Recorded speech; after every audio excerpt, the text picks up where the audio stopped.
BDO, how serious a proposition was that, or was it just a little bit of mischief making? Well, I suppose it was serious. Nobody messes about with £1 million unless it's you, John. 140.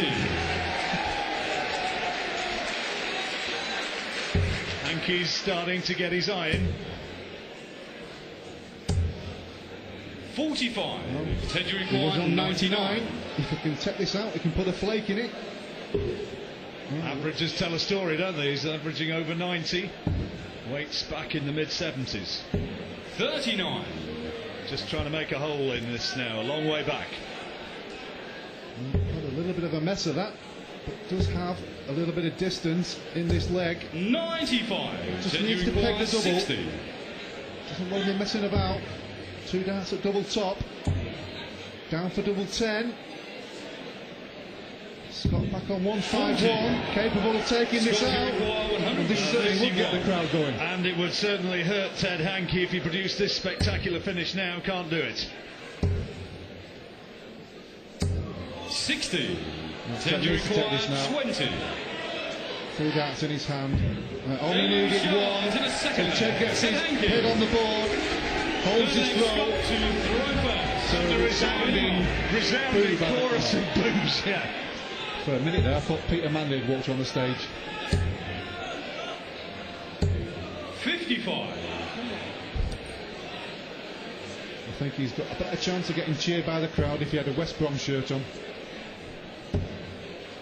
Hankey versus Manley would be an interesting atmosphere. 140. To be cheering for the referee.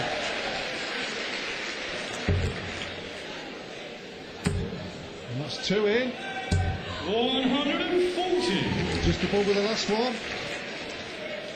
Starting to hot up for Scott.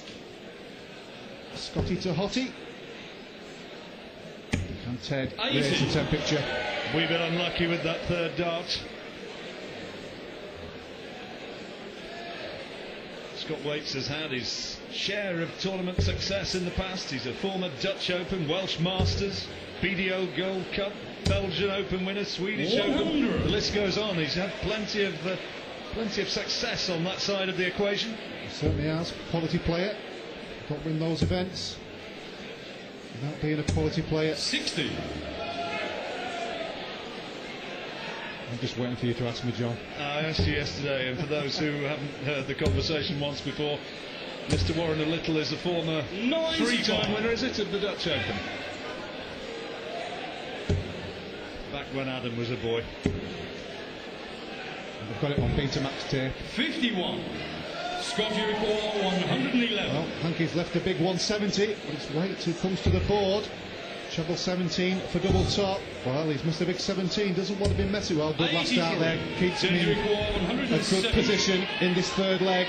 Hankey with an opportunity for the maximum checkout. Needs the bullseye. 125. And no, sir. Scott, you require 28. Brilliant attempt, though. Well, 2 fantastic trebles, but a long way off with the ball. But Waits, double 14. Knows he can't afford to miss. Down for double 7. And he gets it with the last dart again. Holds his throw. He knew that was an important dart. You could see in the body language the reaction when that double went in. 100. He knew it was a key, and it just keeps the advantage because, remember, he's got the darts. You can have a big finish or be well in front in the leg. But when you're stood back waiting on a double and your opponent pegs it with the last dart, it really hits you. Super Ted might just come under a bit of pressure here. 60. A crucial leg here. 3-1 or 2-2 at the break. No breaks have thrown so far in this game. 140. Well, he's certainly under pressure now, no question about it. Waits has a great opportunity to take the advantage at the break if he can maintain the momentum. 100. Well, he's taken the throw. To keep that momentum going. Into trouble. 60. Well, a little outside chance here from Ted, but really realistically needs a 140. And that's not a good start. It was unlucky, wasn't it? Now then, 41. Here comes Scott Waits, 161. This will be spectacular. Well, he knows in the back of his mind he's got at least 6 starts from here. 100. Well, it's a good last start. There's 61 when he returns, because Hankey back on 200 can only put the pressure on, and he's not doing so. He needs to come down to leave a finish. 40. So now Scott Waits on 61. This to go 3-1 up at the break. 61 required. He's got the 25. Double 18. Oh, 25. agonisingly, actions away. Ted missed the 170 in the last one. Well, not this time. He's just lost a little bit of momentum there. 78. The last Scott 9 requires darts, 36. not really put any pressure on. But wait, double 18. Opportunity beckons. Double 9 now. Needs it desperately and gets it. Scott Waits takes the advantage at the break. The face of Ted Hankey says it all. Waits leads 3-1.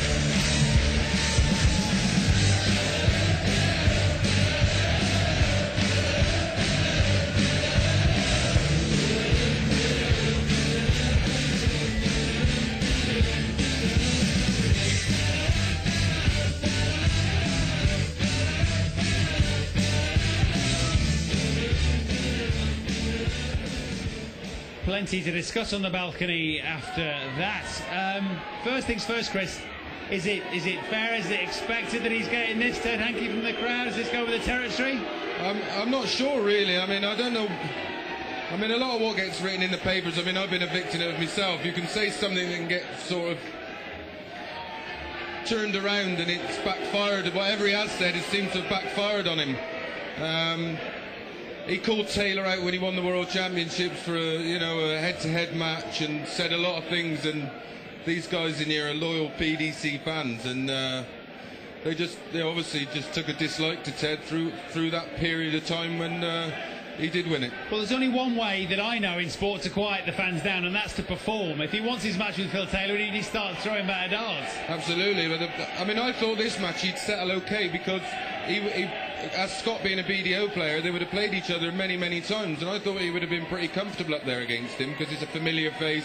He knows Scott Waits' game inside out, but Ted's just sort of struggled to rise to the occasion, really. I mean, we've seen it briefly on a shot at 170, but he was closer to the M25 from here, I think.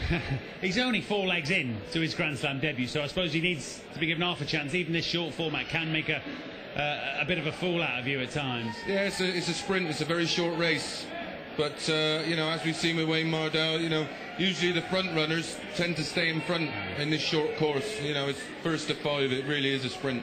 But at 3-1 down, even though he's only had 4 legs to play, another 5 minutes he could be off stage. Yeah, absolutely. Yeah, it could be over. 24, 27 darts later. Yeah. He could walk away with a heavy defeat, and then he's got to pick himself up. Well, then he's playing an injured Wayne Mardell. If he loses today, he plays Mardell tomorrow. Yeah, but Mardell played well in that match. That really didn't reflect the score. I mean, the first 4 legs of that game, Wayne was averaging over 100. I mean, that was a proper game of darts, and he just let Simon in, and then 2 big finishes. I mean, that's quality. That's what Whitlock's all about. We've seen it here last year when he went 5-0 up on Taylor. I mean, the guy is top quality. And Wayne's just running bad, it's a poker saying, and it's true, he's just running bad at the minute. People are taking big shots out against him, and that's the way it goes. Indeed. Well, Ted and Scott Waits back out, getting themselves back in the zone. Ted needs to find his mojo. 3-1 down. Let's rejoin Alan and John. He needs something special, doesn't he? Had the demeanour of a man who'd sniffed something somewhat unpleasant, did Ted Hankey, as Scott Waits went 3 legs to 1 ahead at the break. Little touch of the hands, show of respect between the 2 of them. But the momentum now is with Scott Waits. First breaker serving that 4th leg, making all the difference. 21st here. 60. We've seen it all too often. You've not just got to break, you've got to hold your throw. Ted just needs to settle down now. As Matt said there, only 4 legs into his debut here. Scott's played here before, 2 years ago. 58.